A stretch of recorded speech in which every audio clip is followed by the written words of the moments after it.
Oh, yeah. Oh, yeah. Hey, look who's out there. Look at that. Those are your people again. That's right. Those are your people. Those are Cascade the Wonder Dog fans. Do you care? Not in the least. All right. But again, I still care. Hi, everybody. It's Robert Earl out here at the Eco Ranch Sustainable Living Education Center in Far West Texas. Welcome to part 2 of the greenhouse build. Now, I'm going to do this in several parts, so I'm not even going to say how many because I don't know yet. But I figured we're about to start something right now on it, and that'll be a good way of starting part 2. Let me walk around. This is the gray water tank. If I step on it, I don't really have ferro cement on it, so if I step on it, I'll break it down. It looks like dirt, but it isn't. So I thought I'd show you what we're doing. Now the wind's up a little bit, so I can't wait to edit this because I'll see if our Cascade hair microphone cover actually does its job. And I'm going to raise my voice so you can hear me because I don't know how good the mic is from this distance. But you can see some of the things that we've been doing here. I've actually put up my uprights for the first, well, it's not quite half, it's like 40% of the greenhouse. So across the front here, and then the first row, which is only back about 13 feet. So I'm going to have another row and then the back of the greenhouse itself.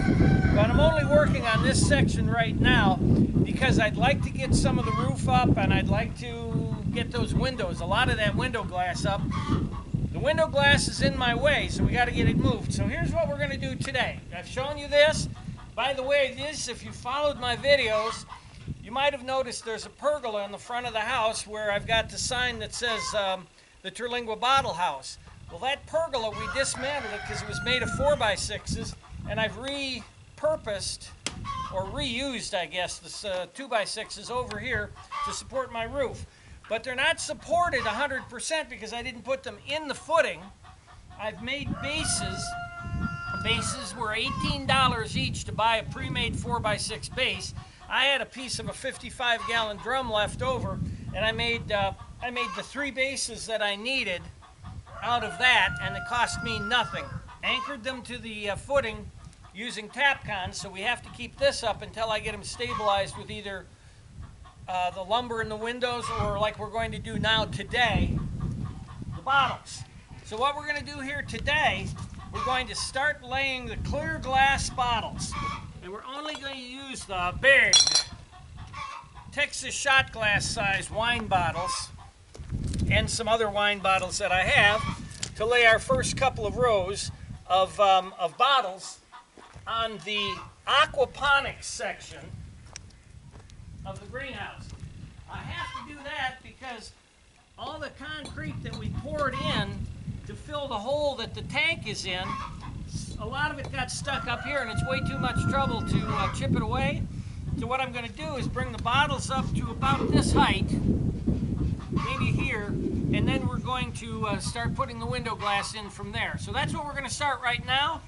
Let us do that, and I will show you at the end of the day how far we made it. Hopefully we'll get all of these bottles up. Well, I don't need to do the introduction because Cascade the Wonder Dog is here wondering why I'm sitting on this wall that wasn't here a few days ago. But I wanted to end this, which I think is part 2. It's either going to be part 1 or part 2, but I wanted to end this right here. So Brandon, our work exchange guest right now, and I built this wall, and we did it out of clear wine bottles, so the light will actually come here and hit and go through, and I pointed the back of it, so that the light will spread. Behind where I'm sitting is where the aquaponics tank is, or where the fish are going to be for the entire aquaponics system. So that's the aqua part of the ponics. We did the wall. We mainly had to put the wall here, as I said, because this was so uneven. I had screwed it up so bad that we brought the wall up. Now we have a steady bond beam across here to put the glass panels on. So this is the end of this part of the greenhouse.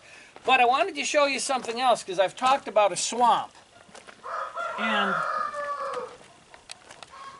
I got the pond liner out so we could kind of lay out what the swamp is going to look like.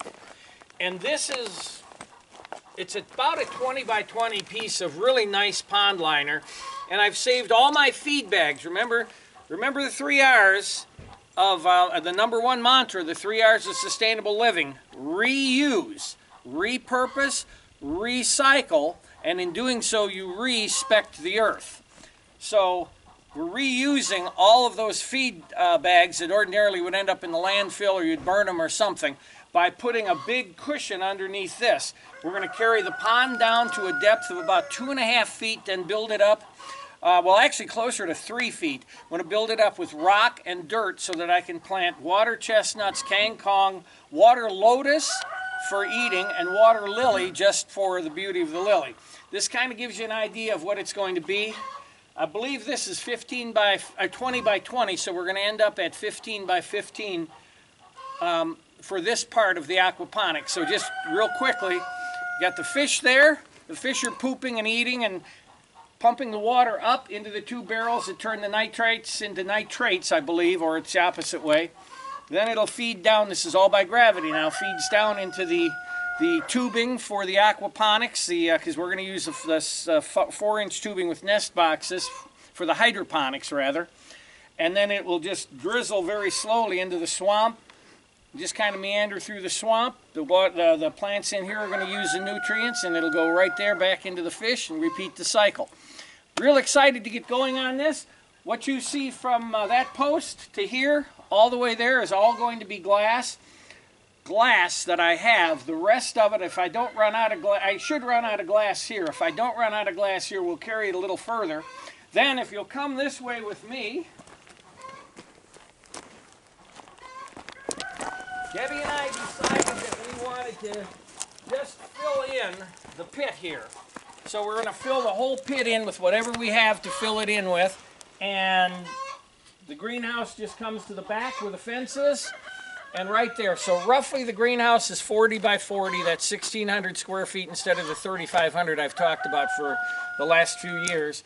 So we're off and running, and I hope you'll stay tuned for part 3 or part 2, whatever it is, which will be a while, because coming into December I had to take a little bit of a job to make some extra money, plus to help some people that needed the particular stone skills that I have. So December's going to be kind of lean on videos. Money's lean, so again, the donate button's on the main page of the main channel. Any donation that we get through, well, this is still November before Thanksgiving, any donation we get now through the first of the year is going exclusively to build this greenhouse.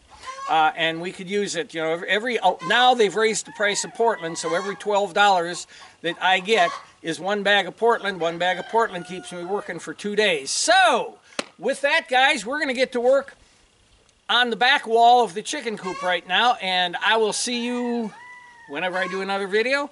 Until then, it's Robert Earl, Cascade the Wonder Dog, the whole crew out here, and Brandon behind the camera, saying, see you later.